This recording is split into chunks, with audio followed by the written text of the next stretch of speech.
February 12, 1945, 13 hours. Processing area, Camp Clinton, Mississippi.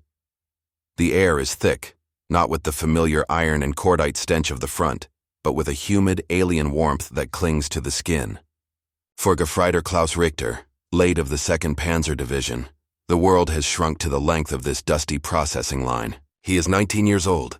Just weeks ago, his universe was the frozen hell of the Ardennes, a landscape of skeletal trees and the constant gnawing hunger that felt like a living thing inside him.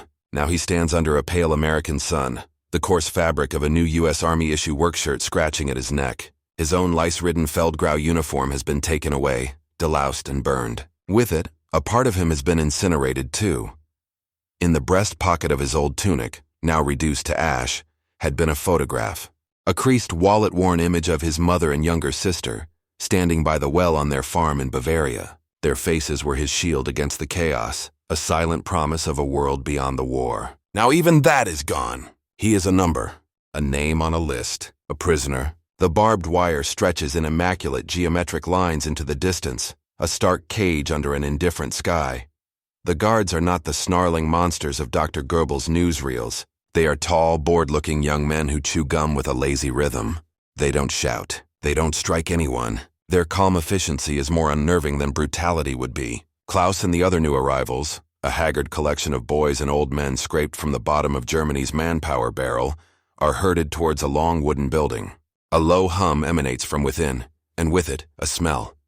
It is a smell that stops him in his tracks. It is not the thin, watery aroma of turnip soup or the bitter scent of ersatz coffee that has been his sustenance for a year. This is something else entirely. It is rich, complex, and unbelievably powerful.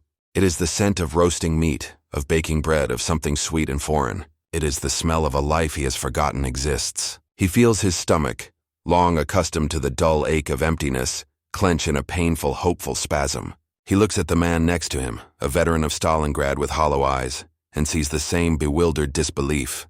They have been told they are being taken to a place of starvation and slave labor, but that smell promises something else, something utterly, terrifyingly impossible. By early 1945, the vast military machine of the Third Reich was hemorrhaging men.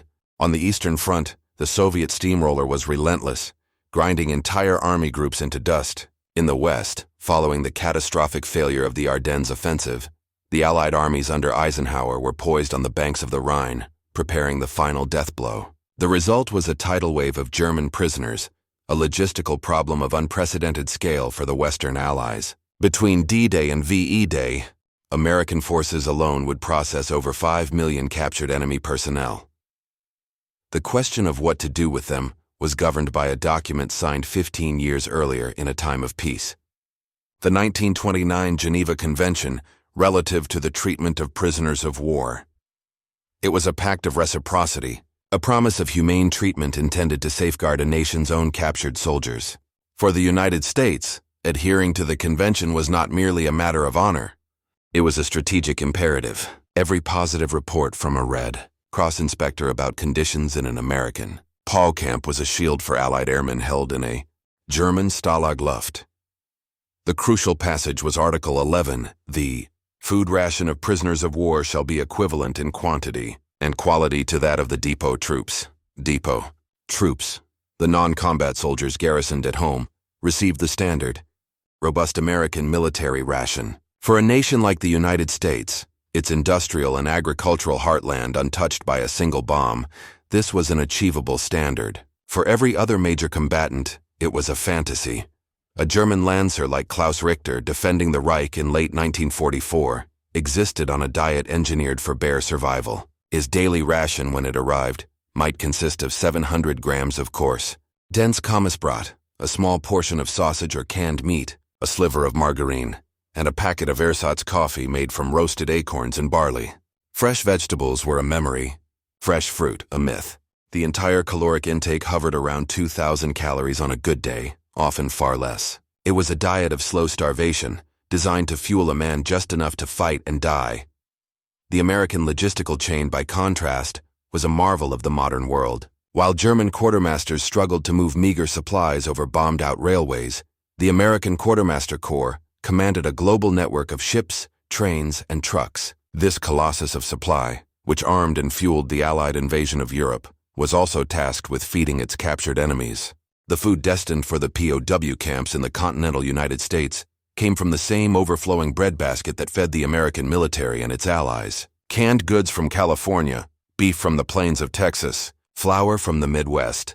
A torrent of agricultural surplus was diverted to the more than 500 prisoner-of-war camps, springing up across 46 states. The American authorities were not setting out to be benevolent hosts.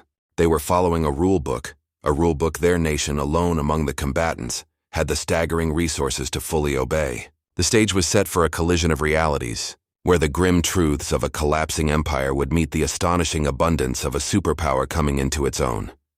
For Klaus Richter, the journey from capture to captivity was a descent into a surreal new reality. The moment of surrender had been a blur of noise and terror. One moment he was huddled in a foxhole, the world exploding around him from American artillery. The next he was stumbling out, hands raised high, into the impassive gaze of a mud-splattered GI. The fear was absolute. He had seen what his own army had done on the Eastern Front. He had heard the whispers, the horrific tales of partisans and commissars. He expected a bullet in the back of the head.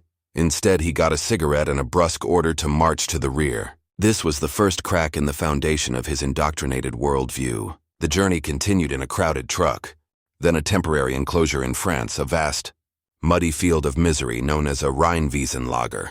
Here, for a brief time, his expectations of starvation seemed to be met. The rations were meager, the conditions abysmal. But this was merely a way station. The true dislocation began aboard the transport ship. Herded into the cavernous hold of a Liberty ship with thousands of other men, he endured the nauseating roll of the Atlantic. They were not treated cruelly, but as cargo. The voyage was a rite of passage, stripping them of their continent, their cause, and their identity. When they finally disembarked in Virginia, the sheer sensory overload was staggering. The docks were a whirlwind of organized chaos, with giant cranes moving with a speed and purpose he had never witnessed. The vehicles were not the coughing, smoke-belching wood gas burners of home, but a gleaming, endless river of powerful trucks and automobiles. The final leg of the journey was by train. As the locomotive steamed south, Klaus and his comrades stared through the barred windows at the American landscape. It was this vision, more than anything, that began to unravel their certainty. They passed through small towns with neat houses and manicured lawns. They saw civilians whose clothes were not patched or threadbare. They saw children who were not thin and pale. Most shockingly, they saw no ruins, no bombed-out factories, no skeletal remains of apartment blocks, no rubble-strewn streets. This land was utterly, completely untouched by the war that had consumed his entire world. His mind struggled to reconcile. The images outside the window with the Germany he had left behind, a nation of hollow-eyed women picking through debris and cities erased from the map. Nazi propaganda had painted America as a decadent, racially mixed, and spiritually weak society, destined to collapse under the will of the master race. But the evidence scrolling past his window told a different story. It spoke of a terrifying, unimaginable power, a power that could wage a total war across two oceans and still look like this. The fear of what awaited him at the camp remained, but it was now laced with a new, unsettling feeling, a profound and deeply personal sense of awe. He was a product of a nation that had gambled everything and lost, being transported deep into the heart of a victor whose strength he was only beginning to comprehend. On the other side of the barbed wire, the American perspective was one of pragmatism and duty, tinged with a weary curiosity. For Sergeant Miller, the non-commissioned officer in charge of processing the new arrivals at Camp Clinton, this was the third transport he had handled this month. A man in his late 30s from Ohio, a pre-war back injury had kept him from the fighting overseas, a fact that was a source of quiet shame. His war was here, managing the captured remnants of the enemy's armies. He did not see the arrogant supermen of the propaganda posters. He saw what Klaus saw: exhausted, frightened men, many of them teenagers, covered in sores and filth. He saw the physical effects of long-term malnutrition, the sunken cheeks, the dull eyes, the pallor beneath the grime. His primary job was to enforce the rules laid down by the Provost Marshal General's office. These rules were precise and voluminous. They covered everything from the number of letters a prisoner could write per month to the specific caloric content of their daily meals. The camp's mess officer, a lieutenant from the Quartermaster Corps, operated not on emotion but on charts and supply manifests. His orders were to prepare meals for the prisoners based on the U.S. Army garrison ration, with certain non-essential luxuries like candy and ice cream omitted. The menu was designed to provide roughly 3,400 calories per day, the amount deemed necessary for a soldier engaged in moderate labor. The fact that this was nearly double what a German soldier was receiving at the front, and significantly more than what a German civilian was getting at home, was a statistical curiosity, not a guiding principle of his work. The guards under Miller's command were a mix of men like himself, unfit for combat duty, and young recruits waiting for deployment. Their attitude towards the prisoners was a cocktail of contempt, pity, and professional detachment. They called them krauts or Jerrys, but they rarely engaged in overt cruelty. It was forbidden, and besides, there was little point. These prisoners were beaten, defeated men. The real enemy was thousands of miles away. The American strategy, whether consciously articulated at the level of a camp guard or not, was one of overwhelming competence. The message was to be conveyed not through lectures or pamphlets, but through the undeniable facts of life inside the wire. The clean barracks, the hot showers, the medical care, and most importantly, the food.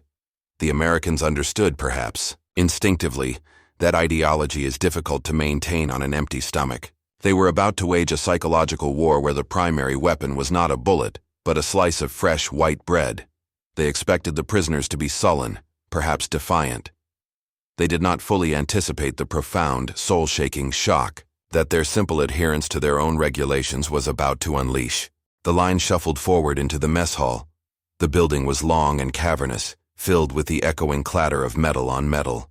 The air hummed with the quiet, nervous energy of hundreds of hungry men.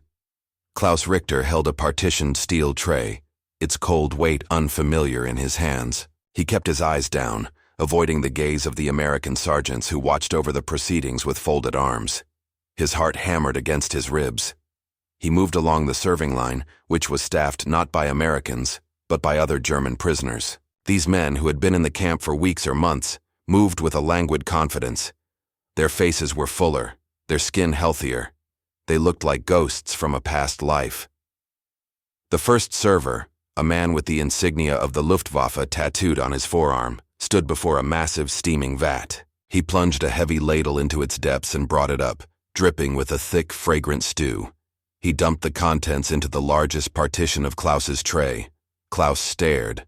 Chunks of beef, cubes of potato, carrots and onions swam in a rich, dark gravy. He had not seen a stew this substantial in 3 years. It was the kind of meal his mother would make for a holiday feast before the war. He shuffled to the next station. A prisoner with a baker's cap piled 2 thick, immaculately white slices of bread onto his tray. Not the dense, gray Kommissbrot that tasted of sawdust, but soft, fluffy bread that smelled of yeast. Next to it, he placed a perfect yellow square of what looked like butter. Real butter. The next station offered a mountain of mashed potatoes, onto which another server slopped a ladleful of gravy. Then came a scoop of green beans, vibrant and glistening. And finally, at the end of the line, a man placed 2 canned peach halves, swimming in syrup, into a small compartment on the tray. To wash it all down, he was handed a thick ceramic mug filled to the brim with steaming, dark liquid. It was coffee. He could smell the rich, authentic aroma of actual coffee beans, not the bitter tang of roasted acorns. The server pointed to 2 large bowls on a nearby table. One was filled with white crystals of sugar, the other with pitchers of fresh milk. Klaus walked, as if in a trance, to one of the long wooden tables. He sat down, his movements stiff and robotic. He looked at the tray. It was a landscape of impossibility. The sheer volume of food was staggering. The quality was beyond comprehension. This was not a prisoner's meal. This was a banquet. He looked around at the other new arrivals. They all wore the same expression of stunned, silent disbelief. Some men stared at their trays as if they were holy relics. An older man, a Volkssturm, drafty with white hair, quietly began to cry, tears tracing clean paths through the grime on his cheeks. Klaus picked up the fork. His hand trembled. He took a piece of bread and dipped it into the gravy. He brought it to his lips. The taste was an explosion. It was a flavor of a world he thought had vanished forever. The war, the hunger, the fear. For a single perfect moment, it all dissolved in the simple, overwhelming reality of a full meal. The shock of that first meal was not a fleeting sensation. It was a seismic event that shattered the foundations of Klaus Richter's reality. The act of eating was followed by a profound, disorienting wave of confusion and shame. For years, he had been fed a consistent diet of propaganda alongside his meager rations. He had been told that Germany was fighting against a world of inferiors, of decadent capitalists and brutish communists whose systems were weak and crumbling. He was told that the German soldier's strength came from his ideological purity and his ability to endure hardship. That tray of food systematically dismantled every one of those lies. The unexpected outcome was not merely that the prisoners were well fed. The outcome was the complete psychological disarmament of an enemy soldier through an act of mundane logistical fulfillment. The Americans did not need to lecture him on the virtues of democracy. They did not need to show him films of their factory output. They simply had to feed him. That single meal was more effective propaganda than anything Dr. Goebbels could have ever conceived, because it was true. It communicated a number of terrifying, undeniable facts. First, it demonstrated the scale of America's resources. A nation that could afford to feed its millions of prisoners this lavishly, while simultaneously waging a global war, was a nation of unimaginable wealth and power. The stories of American weakness were not just wrong, they were absurd. Germany had never stood a chance. Second, it exposed the lies of his own leadership. If the Americans were the cruel monsters he had been told they were, they would not be wasting such bounty on their captives. The fact that they were adhering to a code of conduct, the Geneva Convention, while his own government had systematically violated it, spoke to a moral discrepancy he could no longer ignore. In the following days, as the shock wore off and the new routine set in, the conversations in the barracks began to change. The initial disbelief morphed into a cynical, dark humor, and then into a quiet, simmering anger directed not at their captors, but at the leaders who had sent them to die for a lie. Men would compare their camp rations to the last packages they had received from home where their own families were starving. They would talk about the pristine American landscape they had witnessed from the train. The rigid discipline of the Wehrmacht began to dissolve. The die-hard Nazis became isolated figures of ridicule, their fervent pronouncements sounding hollow and foolish in a place where the evidence of their failure was served 3 times a day. The most potent weapon in the American arsenal, it turned out, was not the Sherman tank or the B-17 bomber. It was the caloric surplus. It was the can of peaches, the slice of white bread, the ladle of beef stew. For Klaus Richter, and hundreds of thousands like him, the war did not end with the signing of a surrender. It ended in a mess hall in Mississippi, with the shocking, undeniable, and deeply personal realization that everything he had fought and suffered for was a catastrophic fraud. The sustained period of adequate nutrition had a profound psychological effect that went far beyond mere morale. It fundamentally rewired the prisoners' perception of themselves and their captors. For men who had spent years in a state of heightened stress and deprivation, the sudden removal of the constant, gnawing anxiety of hunger created a vacuum. Into this vacuum flooded a torrent of repressed emotions, grief, disillusionment, and a deep, soul-wearying exhaustion. The initial phase was one of physical recovery. Men who had arrived as skeletal figures began to put on weight. The sallow gray complexion of malnutrition was replaced by a healthier color. Wounds began to heal faster. The lethargy and apathy that had characterized them at the front were replaced by a new energy. This physical transformation was a visible daily reminder of the gulf between the system they had fought for and the one that now held them captive. This led to a re-evaluation of the enemy. The American guards were no longer seen as monstrous abstractions, but as individual men. Some were friendly, some were aloof, but almost all were professional.